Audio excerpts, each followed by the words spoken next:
And good evening and welcome all that are with us tonight. Murfreesboro City School Board is in the process of selecting a new director for our school system. And we begin tonight with the interview process. We will have an interview every night this week beginning at 6:30. And those of you that are watching at home, you can continue to do that. Our first candidate that we will talk to tonight is Mr. Trey Duke. And Mr. Duke is now the principal at Salem Elementary School, and we welcome you very much. We're glad to have you in the process. Our board members tonight, Jimmy Richardson, Roseanne Barton, Wes Ballard, David Settles, Amanda Moore, Becky Goff, and my name is Butch Campbell. And let me explain the process a little bit. I have told Mr. Duke the board has selected 10 different criterions, and we will ask questions from those 10 criterions to Mr. Duke tonight, and with time permitting, and we hope that we'll be through somewhere around 8 or 8:15 if possible. If not, we'll continue until we get answers that Mr. Duke wants to give to us.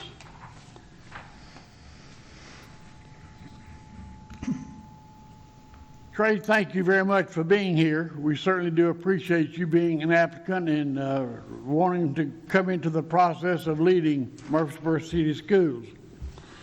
I'm going to ask you, we have seen your resume, all the board members have. Oh, and by the way, let me say this too, to remind board members, when you are speaking and asking your questions, TV production has asked that you please remove your mask so that they can understand you a little bit better, and we'll do that throughout the process.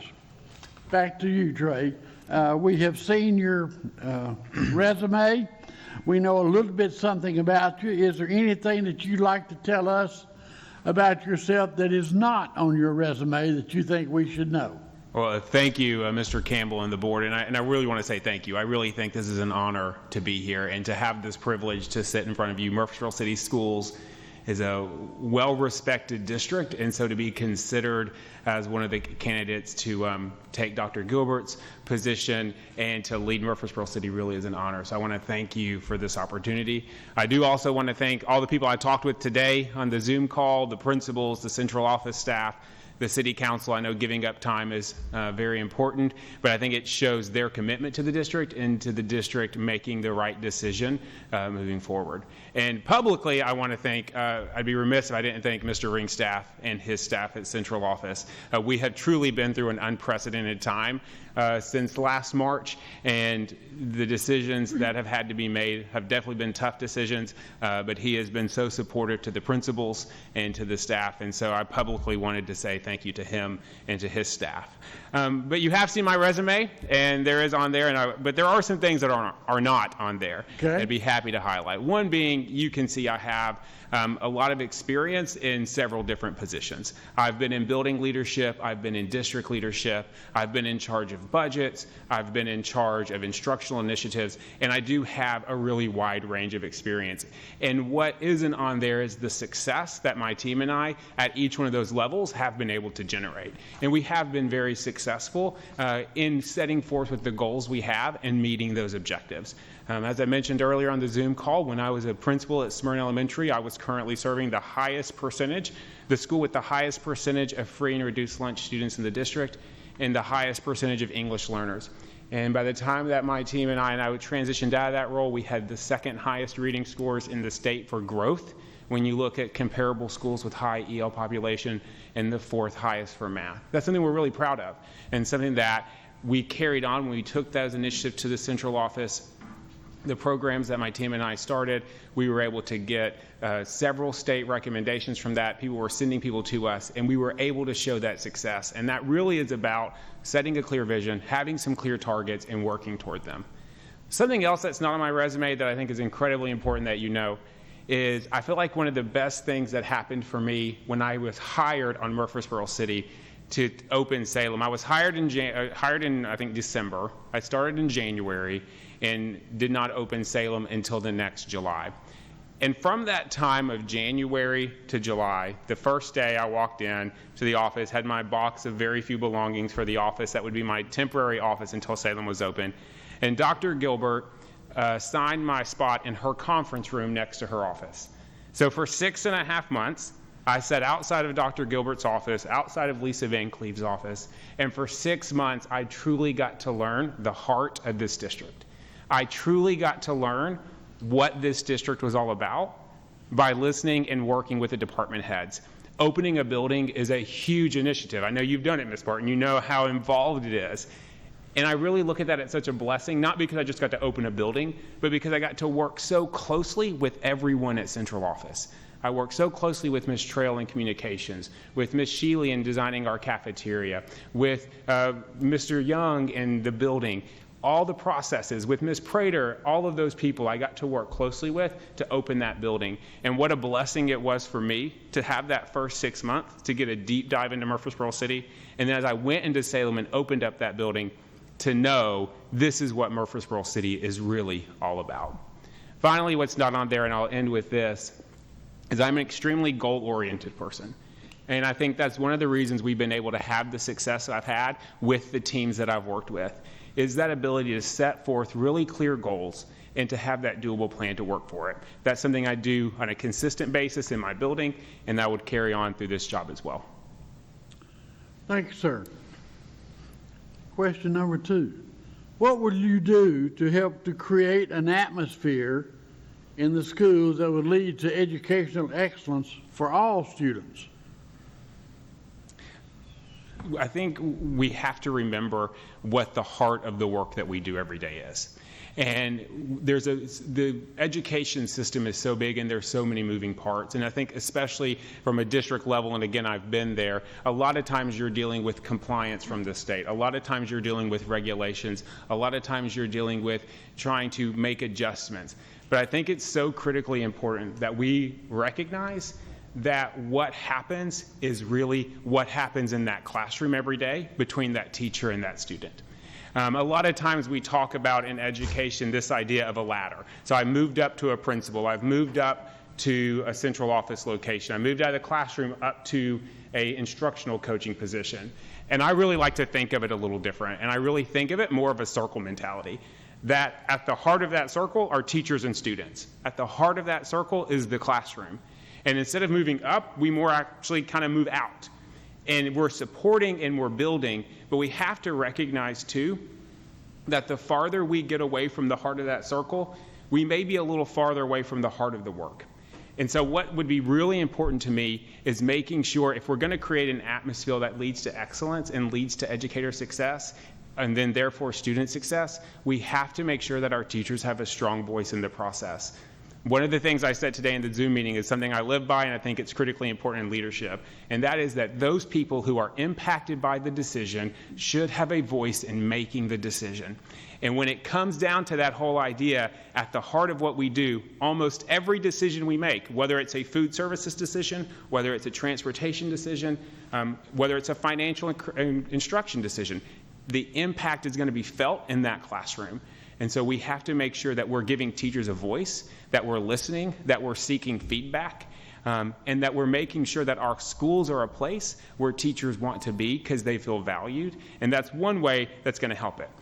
Your question specifically was asking about student success, I believe, and educator success. And I'll be very clear. Every decision I make will be about what's in the best interest of kids. That's what our job is, that's what our responsibility is, and that's what our community needs from us, is to make those decisions. But again, I firmly believe that one of the best things you can do for a child is put a healthy, supported, and well-trained teacher in front of them every day. And that's what our responsibility is from that district level, is to support those students by supporting our teachers and making sure they have what they need. And when you do that, I think to create the ability for teachers, that atmosphere is created. Teachers work so hard every day. That's when they say, I feel valued, I feel recognized. And we've done a great job of that in Murfreesboro City School. We need to continue that. Trey, if you had to list 3 major strengths that you have, can you list 3 for me? Yes, I can. Thinking about strengths that maybe I bring to the table. One is I really have a commitment to clarity. and building clarity. One of my favorite quotes is from an author. His name is Marcus Buckingham. And he says, "Clarity is the antidote to anxiety. And if you do nothing else as a leader, you must be clear." Right? And that really is the charge, especially when there's always changes happening. And that's part of the job in education. That's what happens. The state will pass something new. There will be a new initiative, something new we have to try. I always go back to, I remember I was an assistant principal when we switched from the old evaluation system to the team rubric. And let me be very clear, there was a lot of anxiety. Our teachers were going from being evaluated once every 5 years to now sometimes 6 and 7 times in a year. And there was a whole lot of anxiety around that. I think about where we are now, and there isn't as much anxiety. And the reason why is because that clarity is there, right? What we didn't know then was, how does this impact me? What does this look like? What is it going to mean for my future? And so there was a lot of anxiety. So that job of the leader is to always be seeking to provide clarity about what we're doing and where we're going and what this is going to look like. Teachers deserve that. Support staff deserve that. We deserve it to the public to be really clear on what we're going to do. So I have a real commitment to clarity. Another strength of mine that goes along with that is I am one who will seek feedback and will seek it often. I know I am not the smartest person in the room. And again, I feel very strongly that, again, some of the successes I've had in my career have been because of that team that I've had around me. One of the things we do in my building is on my leadership team. I have a leadership team. We meet monthly. We're always talking about where we're going to go, what we need to change. And one of the things is that feedback, we've actually made it a norm in our room, right? I want pushback. I want you to tell me why I'm wrong. So one of the norms in our leadership team is, if we're all making a decision about what we're going to do, if we all agree, someone has to raise their hand and volunteer to disagree with us. I need you to tell us why we're wrong, right? We call it our 10th man rule. Someone has to disagree. And the reason we do that is not to get the conversation up and going because we want to have those disagreements. It's really to make sure that we have evaluated the situation from every angle, right? That when we walk out of that room, we know and we feel confident that we've made the right decision. We've looked at what could be the unintended consequences of that. And it provides safety. It provides safety for that person at the table who may not agree with it, but doesn't want to voice up. Well, if we know one of our norms is we have to look at the other side, you have to disagree, it provides safety to say, hey, this may be something we're missing. So those are two things that are really strengths I bring to the table: the commitment to clarity, the different viewpoints, and finally, that third, I believe you asked for 3. The final one is, I'm going to be honest, I just love public education. I love what it stands for. I love the work I do every day. Walking into Salem every day is the highlight of my week. I love the kids. I love working with teachers. There is something so special about the heart of a teacher and what they're willing to do for their kids. And to be able to play a small part in supporting them is a gift, right? And I don't just love the job of teaching, but I really love the responsibility that it really talks about. Because what we're really saying is that responsibility, not that we're here to educate kids, which we are. We're really here about building a better Murfreesboro, right? The kids in my building right now, they're going to be the school board members one day. They're going to be the city council. They're going to be running for mayor. They're going to be the business owners. And I want to say that we've done our part to make sure the future of Murfreesboro is in very good hands. That's a responsibility to the parents. That's a responsibility to the community. And it's something I take really seriously. Okay. Ms. Barton?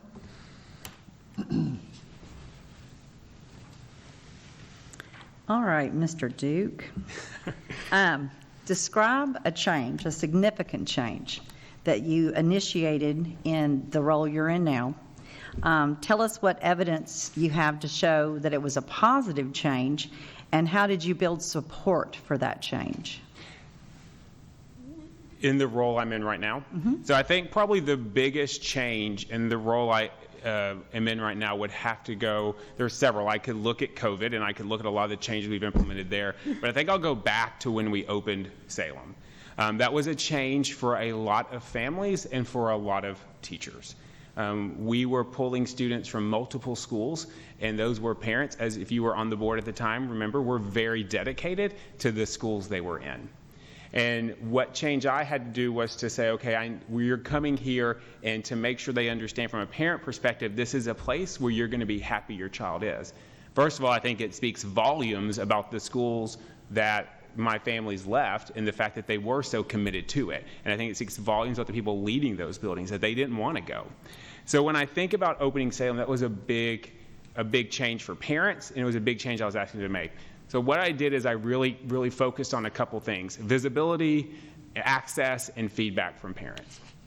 Visibility meaning I got out in that community as soon as I was hired. I was hired, I believe, on a Monday, and I think that Thursday was the first zoning meeting, or one of the zoning meetings at Overall Creek. So I was there, I was meeting parents, I was talking to them. We had, I don't even know how many parent meetings. Every time I'd go to Lisa Trail, I was like, hey, can we have another parent meeting? We did them in churches, several different churches. We did them at neighborhood pavilions. We went out and we took pictures with all of the marquees and the entrances to neighborhoods. And we really tried to get in there, because I knew if I could get parents together and I could say, let me answer your question. Let me talk about where I want to go with this school. Let me talk about the great work we're going to do. They may not have been happy about coming, but they were willing to give it a chance. And I really focused in on that and had that. I had meetings for my families who were non-English speaking families, just for them, because I wanted them to feel safe, that they could ask questions, that they could ask the things that they may not ask in a room full of people. So I worked with our translators at the central office. We had a meeting just for them. It was small, but it was really a powerful time to start building that connections. I told Kim Fisher at the time, I was working in Dr. Gilbert's office, and she was in the accounting office, and parents would bring the registration paperwork to her. And she knew if a parent came, she had to call me, right? I wanted that first experience to be a positive one, and I think that was so important. We worked similarly with our teachers. Our teachers, we drew teachers from multiple different city schools, multiple different counties, multiple different states, and we really had to come together and say, what does instruction look like at Salem? What is our process at Salem? And I was very clear for my teachers. I said that first year, I said, I want you to be you, right? I want you to teach the way that has made you successful. And what I found was our teams working together. We implemented we do talent sharing in my building, where I actually require my teachers multiple times a year to go and watch other teachers. It's part of their requirements. We put it in the professionalism part, because they were learning from each other. And that really joined our teams together. And then after we had that year together of seeing each other's strengths and weaknesses and areas to grow and areas we were doing well in, we could come together and say, now let's formulate a vision of what instruction is in this building. Good answer. Okay, educational research, initiatives that change. You mentioned it Yes. earlier. It changes all the time in education. So how do you keep up with that? And also, kind of in partnership with that, how do you maintain the balance of keeping what works in your program and also adopting new practices that come along? You know, you and I both know you can't jump on every bandwagon. You have to pick and choose what you're going to do. So how do you feel like you maintain that balance? A lot of that, and you're right, it is changing. I think it's important that we owe it to our teachers to make sure they're exposed to that information and have that information. Educational research is growing just like in every other field. We know more about the way kids learn today than we did when I started teaching, and definitely than when I was in school.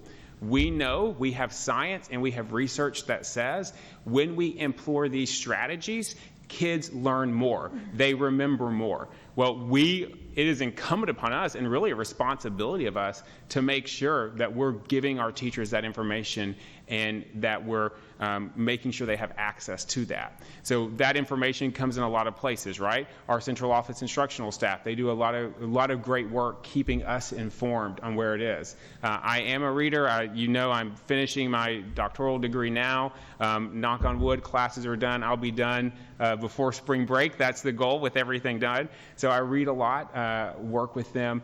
I think the important thing you said is making sure we don't jump on every bandwagon, and making sure that everything that comes down the park, we're not dropping what we're doing and going on. The principal plays a huge role. The principal and the central office plays a huge role in that. First of all, in being that filter and saying, okay, where does this fall into what we're already doing? If we're always changing, if we're always jumping from one thing to the next thing, teachers are not going to like that. Students, it's not going to be good for kids. It's not going to be good for anyone. There has to be some continuity. So I would always go back to what are the priorities that we're working for. So right now at Salem, we have, like I said, I'm a very goal-driven person. I have 4 clear priorities that our leadership team and I came up with at the beginning of the year concerning COVID. And we talked about those 4. So I would always go back to where does this fit into what our goal is? Where does this fit into what it is we're trying to accomplish? And I think it's very important that you're not always just looking at what you're going to do, but you're also looking at what are we not going to stop doing? What is foundational to this building? What is foundational to teaching? And we have to make sure that's protected. Give us an example of when you've changed your mind and taken a different course of action as a result of listening to others.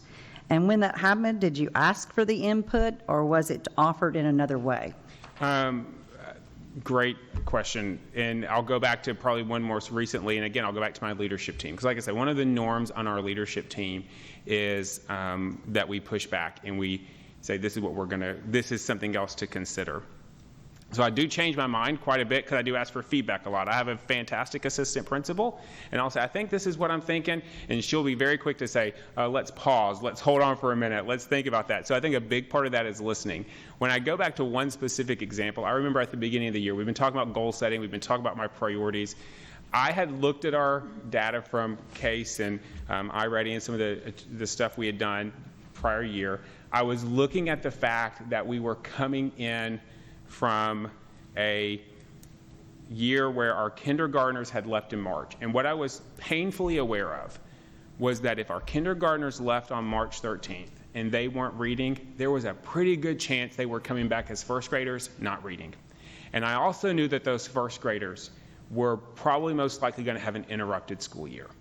And I looked at our goals and we laid other goals where one of my goals was on foundational skills. And I had put on there specifically that I had drafted. And I always took the draft to the leadership team. I said, here it is. And it was specifically K2 foundational goals. And another one was on growth for our reading in general. And 2 people looked at it. We were nodding. I was like, now someone's got to push back. Like, that's our model. What are we not missing? And one teacher very bravely raised her hand. And she said, I think this is great, but we can't forget the math growth. Our kids are not there. So we added that 4th goal on math. My instructional coach said, Trey, I understand what you're saying with K2, right? But we've got to think this is not a K2 issue. We have 3rd graders who are starting 3rd graders who missed the last semester or the last half of a semester of 2nd grade. We've got to take that foundational skill piece all the way up. And so we did there. I had it printed, we made notes, we changed it, we felt good about it, and then we took it to our school team as a whole and presented it and looked for more feedback from them. My last question.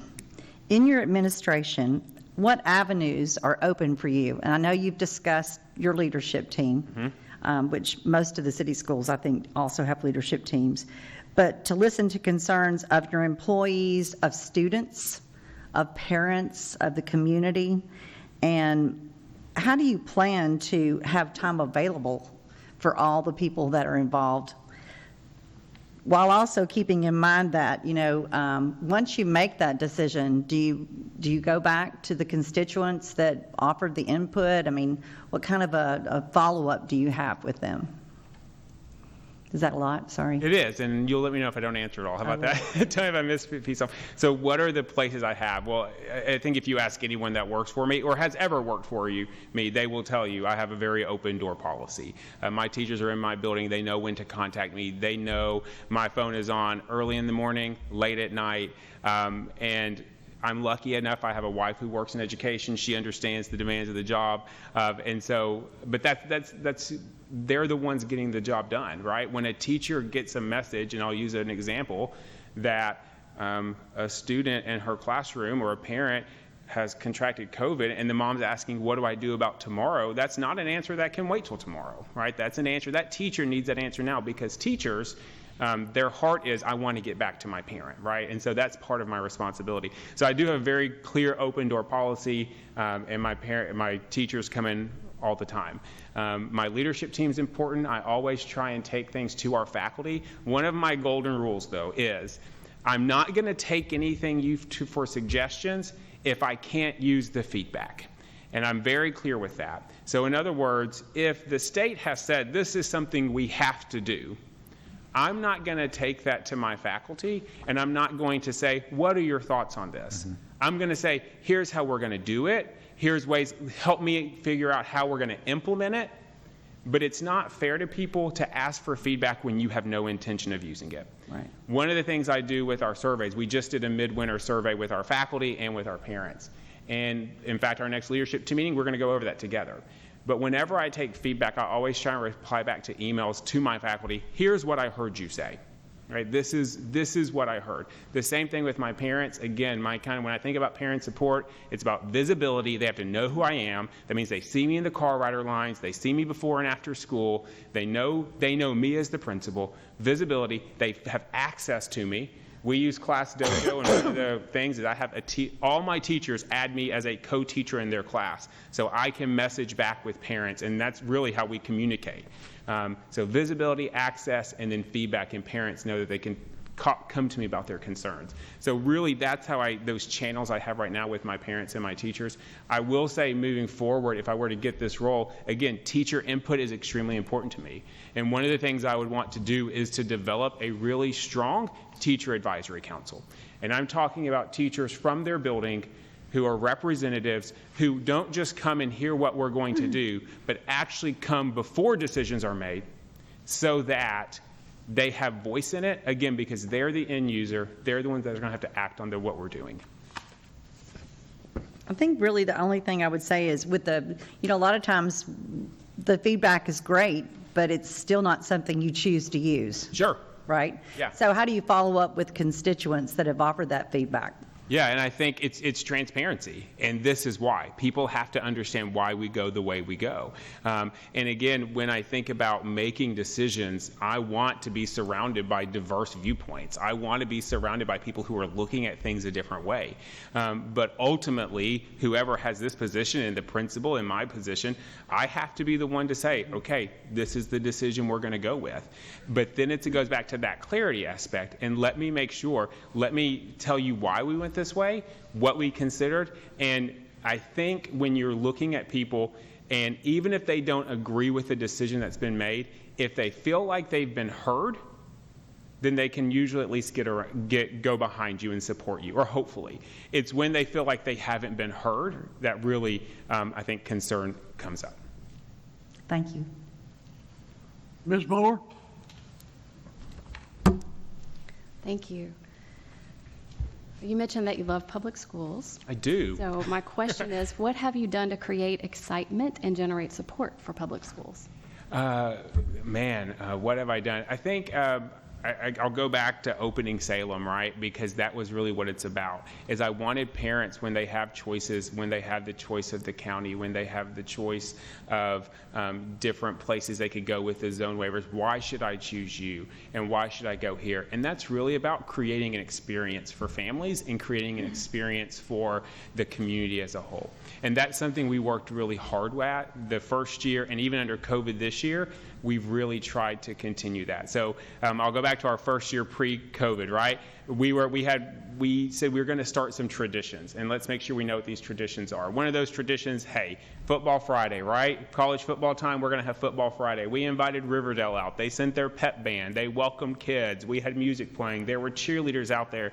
They were all dressed in their favorite gear. They loved it. At Christmas time, we said, let's make sure we do a sing-along. Let's make it a great day. And I don't know if you saw, but our school this year, our music teachers even did a virtual sing-along, so we didn't lose that, right? And continuing to build those events. I told parents at every parent meeting I went to, I said, my hope is that when you look back at your years at Salem, it plays a really positive part of your family story, right? I want families to be proud that their kids go there, and that means they're excited about the school. I have a fantastic PTO that helps me with that work really hard to have that support, and I have teachers who are all in. in that whole idea of creating experiences and making sure that the public understands how much we love it, you got to look at your teachers too. So there's a couple things I do. I made a decision very early on, it's kind of who I am, that we were going to embed celebrations into how we work in our building. We are always celebrating. So our theme at our mission, part of our mission and vision at Salem is engage, excel, empower. And we talk about it all the time. So today we had a faculty meeting over Zoom this morning. So one of our traditions in building that excitement about public schools is the first faculty meeting of the year, I give out an Engage Award, an Empower Award, and an Excel Award. Just a little certificate, right, for something that teacher has done early on in the year. And then from that faculty meeting on, they pass it on. So today, the 3 people who won it last month, they have to spot excellence in the building. They have to say it. And it really brings us together as a team. But creating these experiences. Last year, our Teacher of the Year celebration, we didn't just go knock on the door and tell them, right? We had a full assembly. We invited the family. It was a surprise, right? And we made it a big deal because what the work we're doing is so important and so critical. And it's by focusing on celebrations, not losing that, recognizing people for the hard work, taking that time to send that thank you note, making sure people see that they are seen. That's how you build excitement. The work is worthy. And the work people want to do, right? Our job as leaders is to recognize that hard work and to support it. So following up on that, that's a lot of how you created excitement within the school. So Sure. Thinking about outside of the building, please give us an example of how you've worked with a group outside the school system to generate that kind of support for schools. And so examples of possible groups could be businesses or local government, community groups, or even the media. Lisa Trail knows that if there's a media, if there's a camera who wants to do a story, I tell her Salem is always open, right? Especially if it's a positive one. And so we're always working with our media. You know, the job of the principal is really to be the lead PR person for the district. I mean, for the school, the lead PR person, to tell your school story. This is the good things we're doing. This is what we're about. You know, therefore, the job of the director of schools is to be the lead PR person really for the district. And again, tell the story. So we've worked with a lot of organizations. I'll go back to my time at Salem, at Smyrna Elementary. We worked with a local church in Smyrna that wanted to partner with us. And I'm one to never turn down someone who wants to volunteer.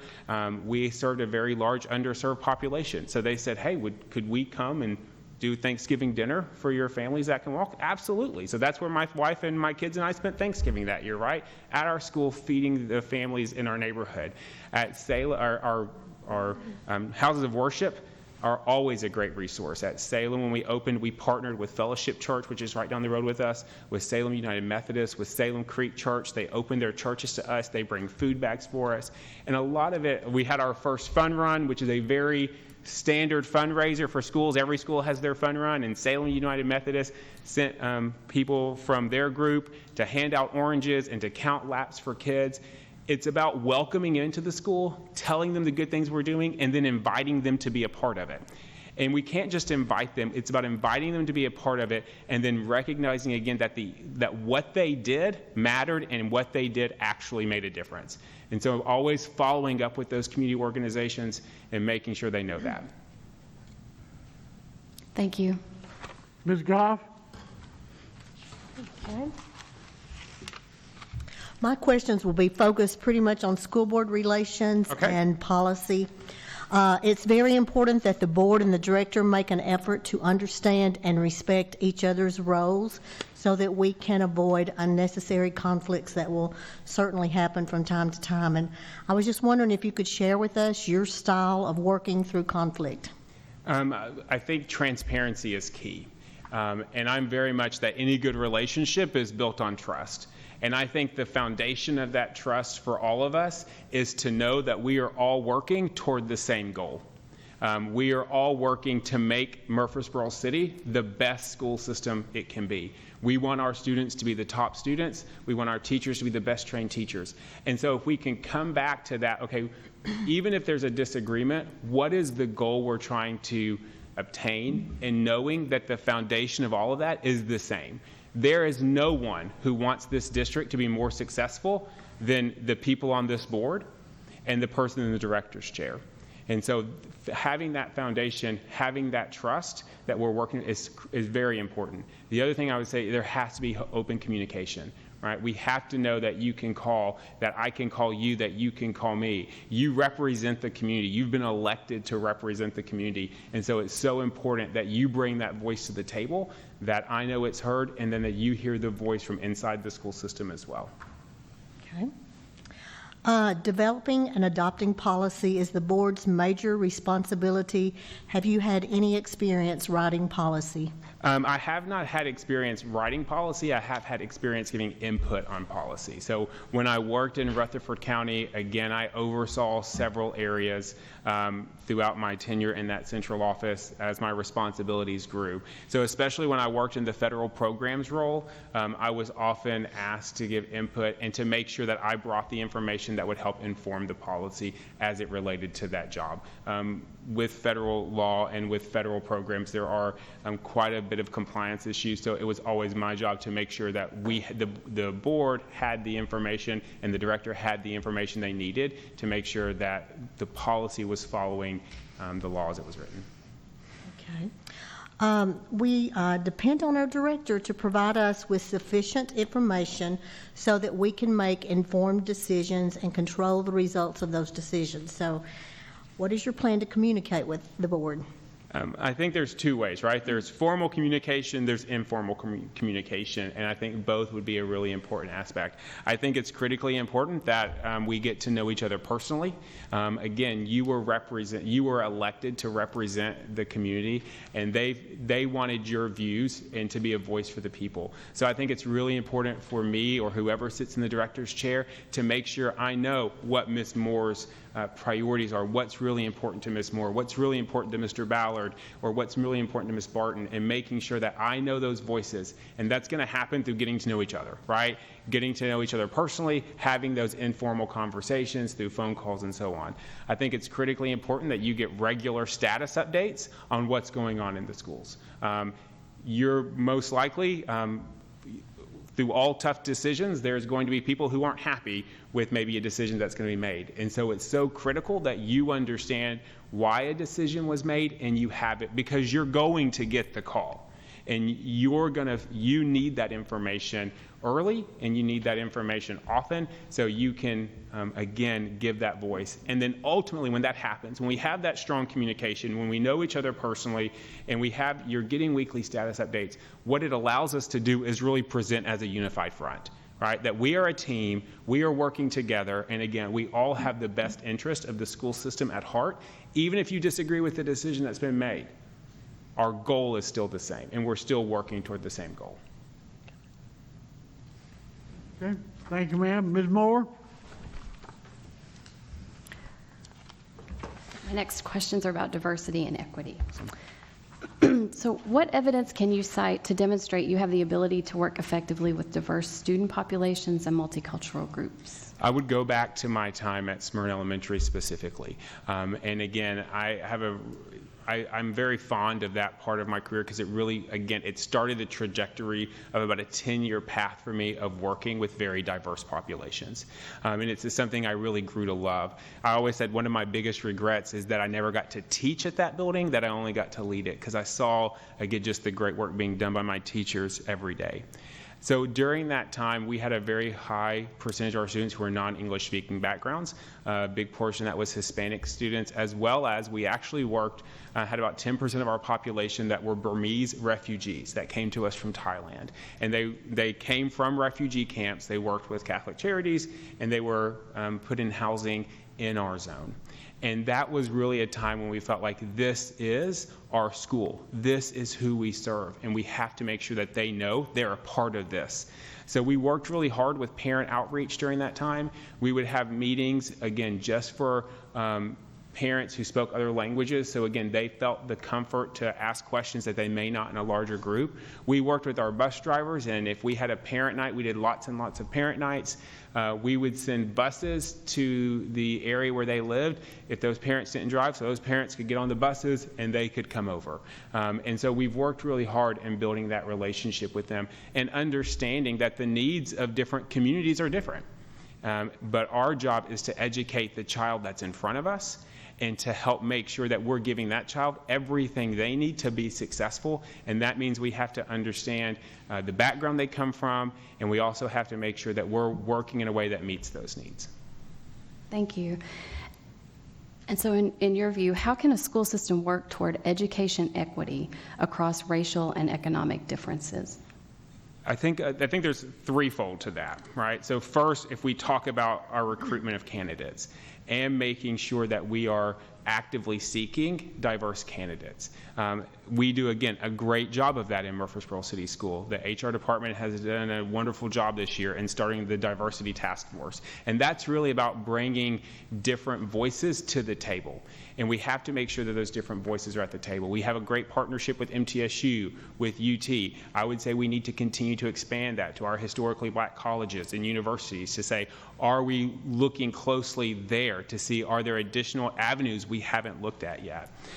We want to make sure that we have diverse voices in leadership positions, right? If we're going to seek to attract diverse candidates, if there's a panel and that person's coming to a interview on that panel, then we want to have diverse people at that table, and we want to make sure we're hearing those different areas. So I think first we have to look at our recruitment and making sure we're always seeking that out. Second, I would think about training for our staff and making sure that our staff has the training they need through cultural competency trainings, how to work with parents of different backgrounds than your own, and making sure that we're training our staff. And third, I would very much look at partnerships with local community organizations, right? Our churches are a great wealth of resources that are ready to give back. Going to our churches, going to local community organizations, going to historically black Greek organizations that do so much for our students already, and making sure that they're involved and that they have that seat at the table as well. Thank you. Mr. Settle? Thank you. Good evening. I'm sure you're tired by now, right? I'm doing all right, thank you. My criterion deals with speaking and writing effectively. When to what group and on what subject was your last speech? My last speech. Probably my last formal speech was, I do a lot of work with several of the professors at MTSU. So right at the end, I guess it was a few months ago, I went and spoke to all the Residency 1 students over 2 nights. So they had Residency 1 students, so I was asked to come and speak to those Residency 1 students about education, about what to expect as they go into the next chapter of their role, and of course on the side to give a plug of why they should come to Murfreesboro City Schools, but I don't think that was actually in the request, but I made sure that happened. So that was probably the last one. I gave about a 2-hour presentation both nights. Thank you. This is a follow-up to that. What is your favorite presentation subject matter? I love instruction, and there's a lot of different things I love. I have had the privilege of speaking in a multitude of places. That's something that actually my time at the central office at Rutherford County kind of gave me a start in when I was working through our intervention program in the state, was working with the state closely, doing some of their conferences. From those conferences, I started getting contacted by other districts across the state, and I went to Metro Nashville, to Washington County, to Lake County, to Bedford County, and gave presentations to their principals, to those teachers and those district leaders on how we were implementing the program. So I always love talking about intervention and how to do it well, and really what's at stake, that when we do intervention right, the gains we make for kids. So I love talking about that. I love talking about leadership and the importance of leadership, and how when you have great leaders and when you have a leader who has a clear vision and that you can drive people around that vision, what can be accomplished. So I mean, really, anything educational I love talking about. That's kind of a good segue to my last question I want to ask. Being successful in getting strong parental and community support for school, program, or district. And since I like stories, tell us a good one. A good story about success story about, yeah. Getting a strong community support. I'll go back to opening Salem because, again, if you were on the board, again, I know you got the emails, right? People were not happy about where they were leaving. That's an understatement. And again, I give all the credit to Scales, Case and Land, and Overall Creek for creating cultures where kids don't want to go. But that's part of it, and it's going to be one of the hardest decisions a board ever makes is how to rezone, because people become so invested into that. But I go back to my PTO president, who's fantastic. And she was one that was being moved from one of the school zones that did not want to go into mine. And I met with her, though, and I talked with her, and I knew she just had something that, this was a doer. This is a person that could get some stuff done. And I thought, what a great person. If I'm going to pull a PTO president, let me pull it from that neighborhood. And we built a great relationship. I asked her if she would be willing to head it up, and she has done a tremendous job of doing that. So that would be one example of trying to go and say, if I can find key people, right? It's not always about hearing from me, but who are they going to listen to? And I knew if I could get other families in that neighborhood to say, oh, wait, I think this is going to be good. We're going to do some really great things here. It's about who are they really going to listen to, finding those voices, and then making sure that you bring those people along. The director cannot do it all, right? It's about empowering the people around them to work on their strengths and to speak to those people who they know will be listened to. Thank you. Mr. Ballard? We're going to talk problem solving just a moment here. Think of a problem that was brought to you recently, Trey. Then what was the problem and how did you handle it? Obvious, I think, for all of us in education, probably the biggest problem that we were presented with recently was starting the school year. And what is that going to look like? We were asking teachers to change what they had fundamentally done for years. We were asking them to change the style of which they did it, the manner of which they did it. And to be honest, we had a lot of questions that we didn't know the answers to. At our building, we said we're all first-year teachers this year, and we're going to embrace that. I felt like I was a first-year administrator again because I was dealing with challenges I hadn't dealt with before. But I really tried to create an environment where we said it's going to be okay to fail. I think what great leaders do is they create a feeling of psychological safety, right? That's what I feel like. I'm always wanting teachers to feel like I can try something new, and if I fail, it's okay, right? Because Mr. Duke's going to be okay with it. He wants me to try something new. It's really when we don't try new things that we become complacent. And so we talk about having this whole idea of a what if and a maybe mindset. What if we did this? Maybe if we did this. And if we can keep that mindset, then when we make a mistake, we know we've thought it through. And then most importantly, we learn from it. But probably one of that being said, the biggest problem was how do I work with teachers to do this very new thing? So as a group of principals, some of us got together, we brainstormed some ideas. We came up with what we thought would be things we needed to implement, things we needed to try. I organized it, I took it to my leadership team, and I said, here it is, guys. This is what we're thinking about. We went through the day, from when the kids got out of the car in the morning to how they would eat lunch to how they would go home. They gave feedback, we made changes. And then again, it goes back to that whole idea of clarity and what's it going to look like. So on that first in-service day, we divided it in two parts. The first part was operation. What's it going to look like? Because I knew we could never have a conversation about what instruction would look like in COVID if they had questions about who's taking the temperature of the kid, right? So we have to handle that first. So we literally did a presentation and we went through our day. Just like I said, here's what's going to happen when they get out of the car in the morning. Here's how temperatures are going to be taken. Here's what small groups are going to look like in the classroom. Here's what lunch is going to look like. Here's how recess will be different. Here's this, all the way till here's how we end at the end of the day. Making sure we had lots of time for questions and answers and clarifying that. And what I saw in teachers is when they had that clear vision, okay, oh, this is what my day is going to look like. Now I can take a breath. Now I can relax. And then we turn to the instruction part of it in the afternoon. And I worked with our instructional coach, and we had a very clear theme of keeping it simple, right? We didn't know what was going to come at us this year, so this was not about the year of learning 18 different tech programs. Here are the 2 programs we're going to use in this building, right? I want you to focus on this and kind of push everything else aside. And so we really tried to give clarity around that, and then therefore empower our teachers to say, oh, wait, I don't have to do that. This is what's most important. Thank you. And tell us about the most important decision you've made recently and explain how you involve the people who would be affected by the decision, which you've referenced that a couple of times. Yeah. I think in my current role, one of the most important decisions I've made recently was probably right before Christmas. And I go back to the most important decisions we make are the decisions we make about students and what they're going to do in the day.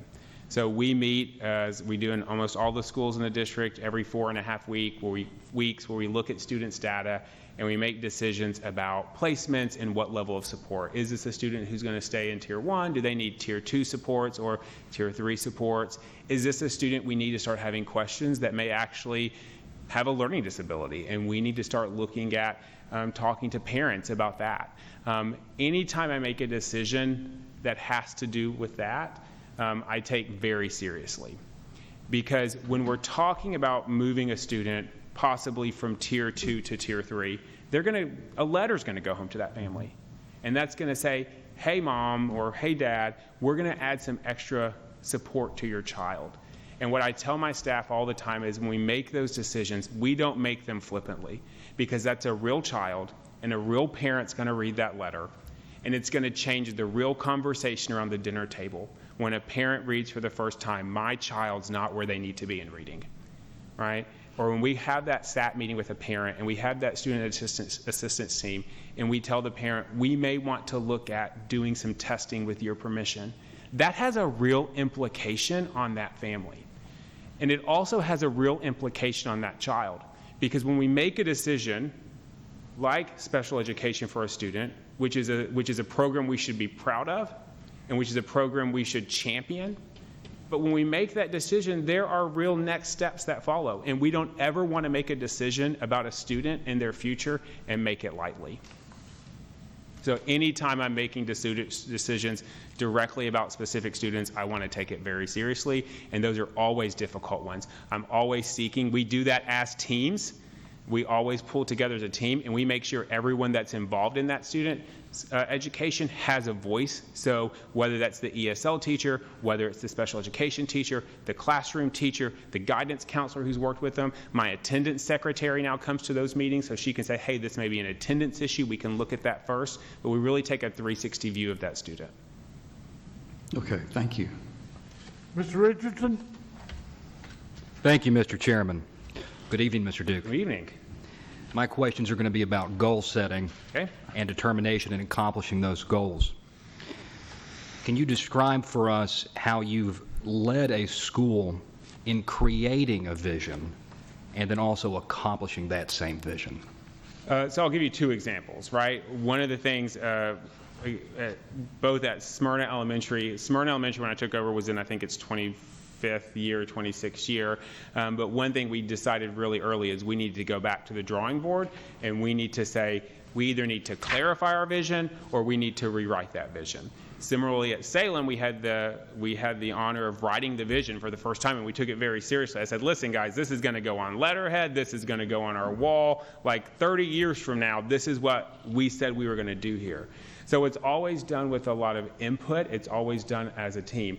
If you're going to set a vision and you want people to buy into that vision, then they have to be a part of the vision. So it's not, this is Mr. Duke's vision for the school. I want you guys to jump on, right? As a team, what are we doing?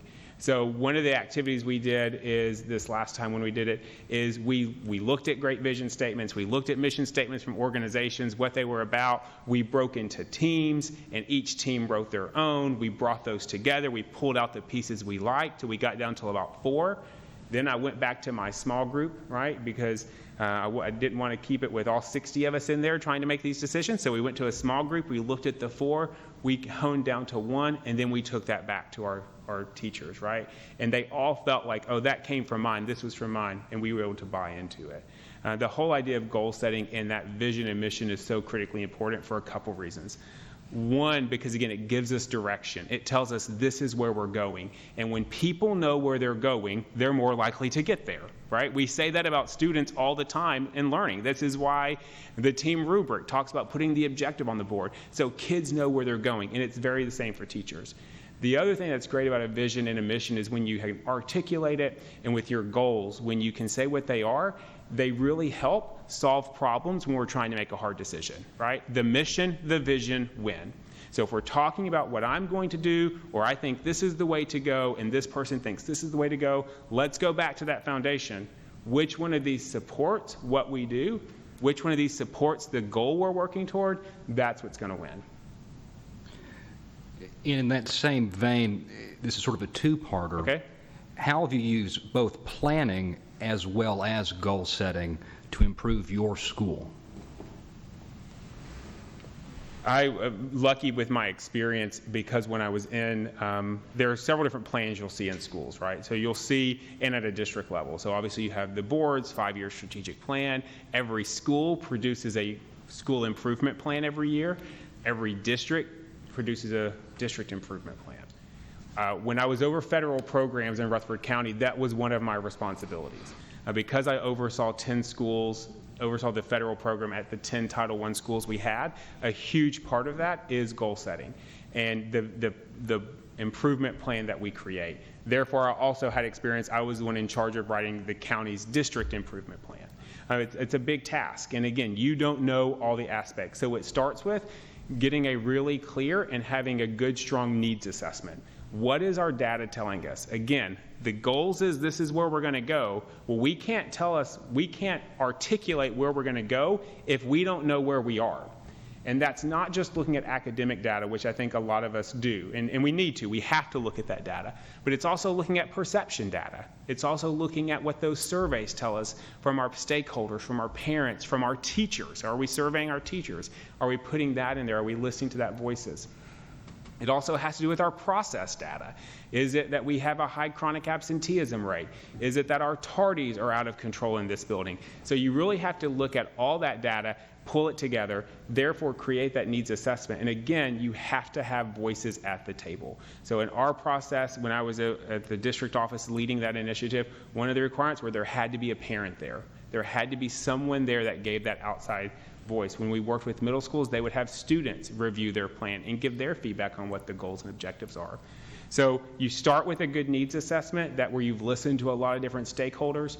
You use that to then prioritize. I'm a quote person. I like it. One of my favorites, right? When everything is important, nothing is important. Yes. And I think that's really, again, the job about goal settings is we need to prioritize down what is truly important. It's not that we neglect everything else, but again, this is where we're going to funnel our resources. This is when we're going to funnel our time, and knowing this is what's most important right now for this work. You've spoken about how access, visibility, and transparency is how you garner support from the community, from teachers, from the board. I'd like for you to articulate how that translates as your role as a principal to the role as director. I think it transfers very much the same, right? You still have to be visible. There should not be a question on who the director of the city schools are when this is done, right? I think we can look back at, that was a huge success of Dr. Gilbert.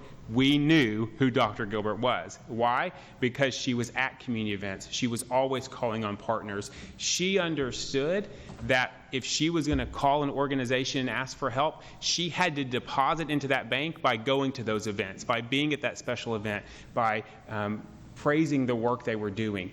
And that would very much be a model I would take on as well, is making sure there are a lot of people in Murfreesboro who know me on one side of town. There's probably another side of town where I'm not as well known, and people don't know me personally.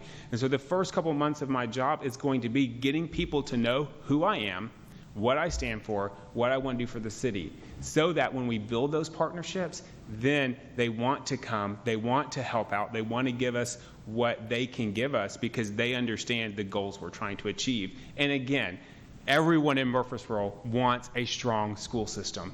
It helps everyone. And it's about getting us on that same page to know that when we are strong and when we are doing our job well, everyone benefits. Thank you very much, Mr. Duke. Thank you.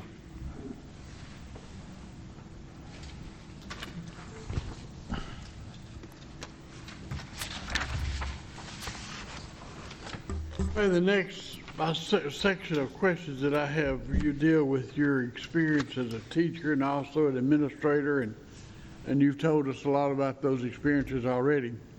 One question for you. Schools in our system that range from high free and reduced level to a low free and reduced level. How do you plan to institute programs that will be within a reasonable operation as well as serve the needs of both the high and the low? And we have a very diverse system. And I said on the Zoom call. Very diverse. Very diverse, right? I said it today on the Zoom call. Salem is very different from Bradley. Hobgood is very different from Discovery. Overall Creek is very different from Case and Lane. I think we have to make sure we're listening to our principals. No one knows Overall Creek better than Don Barch. No one knows Discovery School better than Christina Maddox. They know their parents. They know their teachers. They know what they need staff-wise in that building. And we have to make sure we are supporting them, and we have to make sure we're listening to them and we're hearing their voices. I've had the luxury of serving in many different roles in education.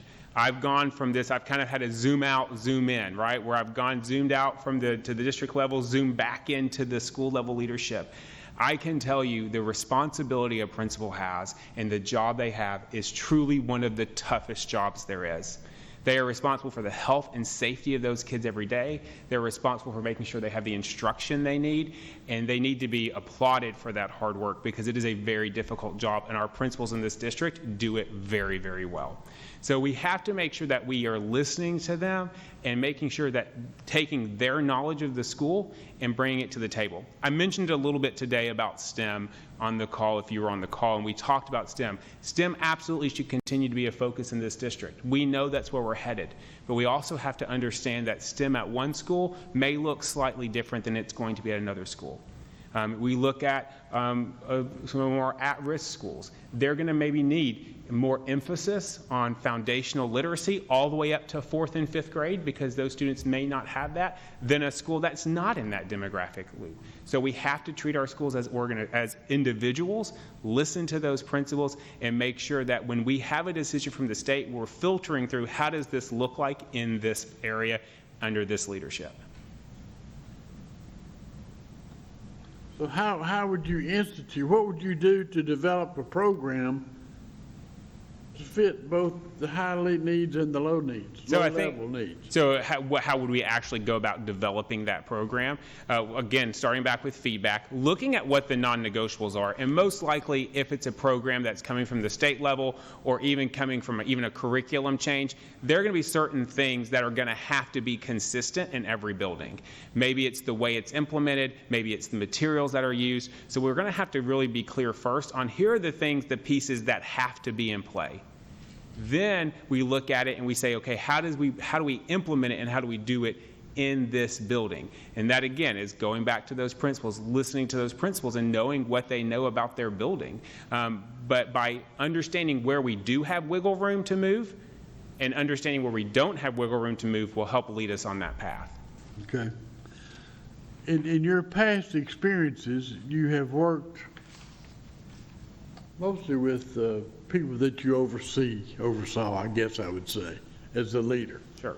Now, as a director of schools with Murfreesboro City Schools, as you have been on that level with all other principals, how do you think that you're going to be able to handle these other 12 principals? Because yesterday you were one, Yeah. Today you're not one.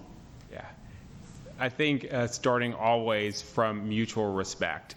I understand the job they do. I have done this job. I have done this job in a very high needs school, and I have done this job with different demographics that wasn't as high needs. So I have experience leading both of those types of schools and leading in diverse settings, much like we have here. So I understand the challenges that many of our Title I schools face, and I understand those challenges very well, the challenges that they may face on a daily basis. I also understand the challenges that are faced in schools that are not Title I. So I'm going to draw on that experience first, right? And I'm going to make sure with any relationship, it's about mutual respect. It's about understanding that these principals know their buildings, again, that these principals understand what they need, and then working together with them. I am a person that likes to build relationships. I am the first person to pick up the phone and call another principal and say, hey, this is what I'm thinking, right? This is what I want to do. What are your thoughts on this? And we've really built, and one of the things I've loved about Murfreesboro City is I found in being able to find principals who are willing to meet and to collaborate and to say, let's work through this together. I also think it's important that our principals have time to problem solve without the director there, without me there. There are going to be times for the good of the group that they're going to need to come together and say, okay, here are some things we're going to be being asked to do. Here's what we're going to implement. Let them get together, let them talk it out, and then as a group, let them bring their concerns. Then it's not this principal coming up and saying, well, I don't think this is going to work at my school. It's, Mr. Duke, as a group, this is what we've talked about. Here are some of the concerns we have. Okay. Can you tell me any theories of learning that you have found that have been used most successfully in improving student achievement? Any particular programs? So as far as a theory of learning, there's several, and I am a little bit of a research nerd. I love reading about it. And so what I always go back to is I'm always going back to John Hattie's work.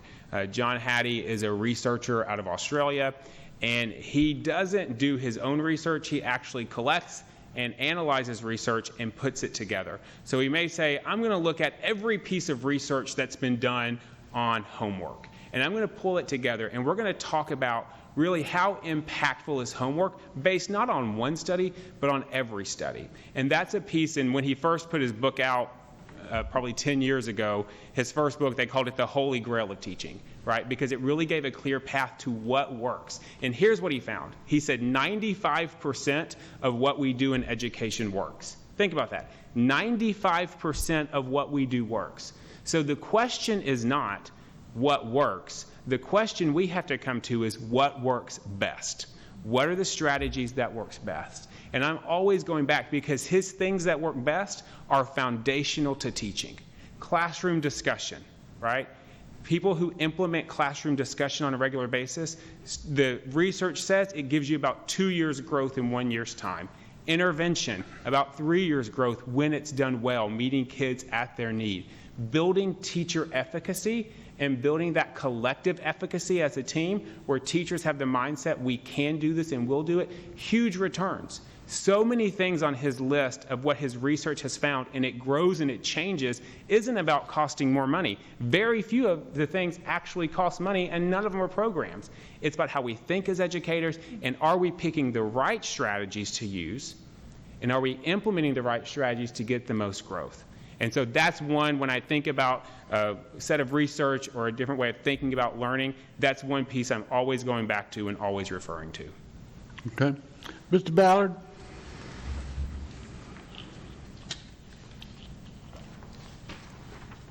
Let's talk about the educational technology you've introduced in schools. Have you had the experience of introducing new technology in your schools or elsewhere? Sure. So when I went to Rutherford County and I went to start the intervention position there, as I said, very seldom are you going to find a person in central office who only has one job. So at that point, I was put over 2 departments. I was asked to start the intervention department, and I was also asked to oversee the instructional technology department, working specifically on software, working specifically on the programs we used. That was a K-12 district, so the first thing we did is made sure that we had email access for all of our high schoolers so that they could begin that practice. We, at that point, didn't have email, so they could email colleges, so they could email for internships. We started that. We worked through that system, and we migrated our entire district to what we actually use here in Murfreesboro City now, which is Microsoft 360, which when you're talking about moving a district as big with 46 schools as Rutherford County, it was quite the undertaking. Mm-hmm. And so what we really focused on was teacher development and training and making sure that our people in the building who knew how to do it were the experts and could provide that training. We also made the decision at that point, we moved away from our model of putting the old desktops in the classroom, we had 5, and putting laptops instead. What we learned very quickly is when you have laptops, they're more mobile. And so we could take the 5 laptops from this room, the 5 laptops from this room, teachers could collaborate together and work there. So I have had that experience in technology and rolling out those programs, and then again, really thinking from an instructional level, what is it we're trying to achieve? My thought on technology is we have to be very clear. Technology for technology's sake is not the option.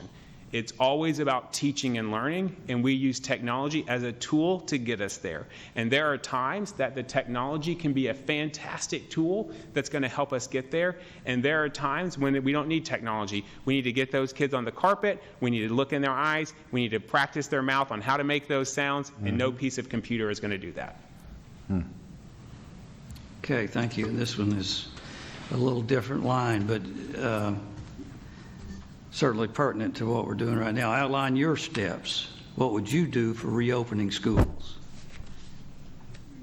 Great question, and one I think we're all looking for. And I think it starts with listening to our health advisors, listening to the health department, knowing what they're telling us to do. I think that's really important. I am not a doctor. I do not know much about infectious disease, but we've all learned a lot this year. So it's going to start by listening to what our community is saying. Do I have specific steps I would take? I don't know now, because I would have to see where we are, and I think it's an ever-changing situation. And I definitely don't envy Mr. Ringstaff or any director who's had to make those very, very tough decisions over the last few months. I think it's always subject-specific about where we are. What I can tell you is my North Star will be students in school. That is the North Star of the decision I will make. We have learned not just that kids need to be in school for their academics, they need to be in their schools socially, they need to be in their schools for emotional reasons.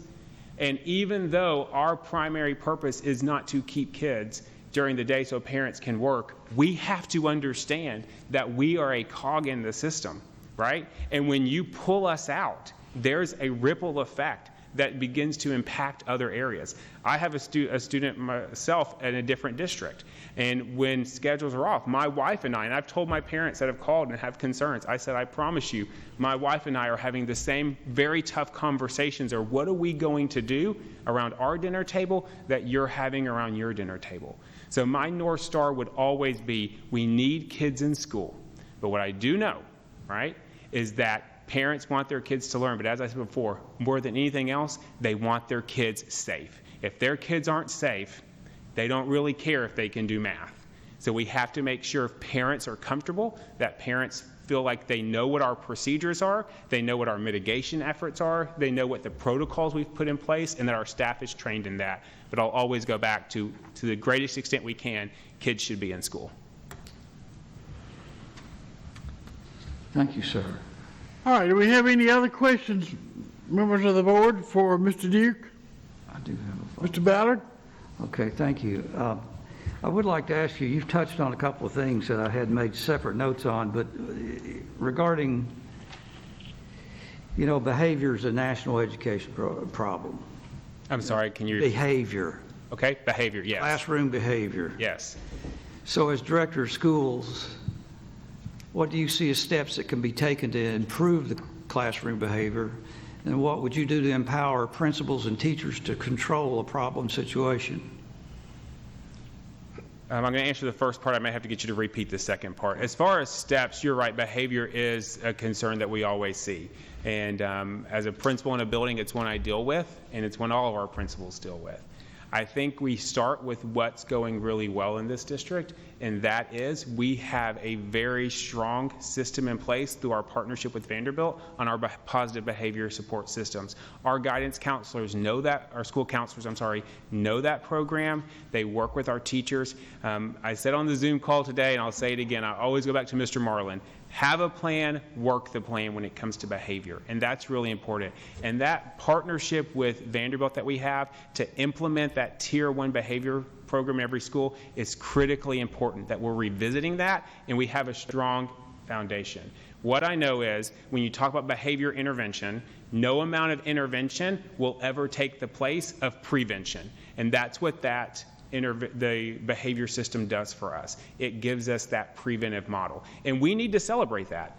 We are one of very few school districts, and I would probably say the largest school district, where every one of our schools got a designation through Vanderbilt for our work. And that includes Salem, which I'm very proud of for our first year. That every school in this district is being recognized by the work we're doing with behavior. Now, is it perfect? No. Is there areas to grow? No. But we have a good first step in putting it in there. I go back to helping teachers. When I think about helping teachers with that, it's again going back to that we have to look at individual students, and we have to work really closely with our social workers, with our behavior analysts to create a plan for that student and then to work that plan. And that means, again, I said earlier today, if it happened yesterday, if it happened the day before that, there's a good chance it's going to happen the next day. So it's not about reactive, it's about what supports can we put in to change it. If it's always happening in the lunchroom, then we need to find a different place for that child to have lunch. And we got to empower our school counselors and our behavior analysts to really get in there and do that work that they're so good at. I am very blessed at Salem to have a fantastic school counselor who has done this work, who has done this work well, and to see the behavior situations we were dealing with last year to what we're dealing with this year is truly remarkable, the decrease, and it comes from having that good solid plan. So I'd want to start there and build on that work, but really I think behavior analyst, a huge tool we have in this district. We had a new student come in, had some concerns. Within a day later, that behavior analyst was in that classroom doing observations and working with that teacher on here are some things to try tomorrow. And that's what we have to do for teachers. It's not we're going to be back in a week and we'll let you know. No, the kid is coming back tomorrow. The student is coming back tomorrow. We need to have something in plan for them tomorrow so they can do that.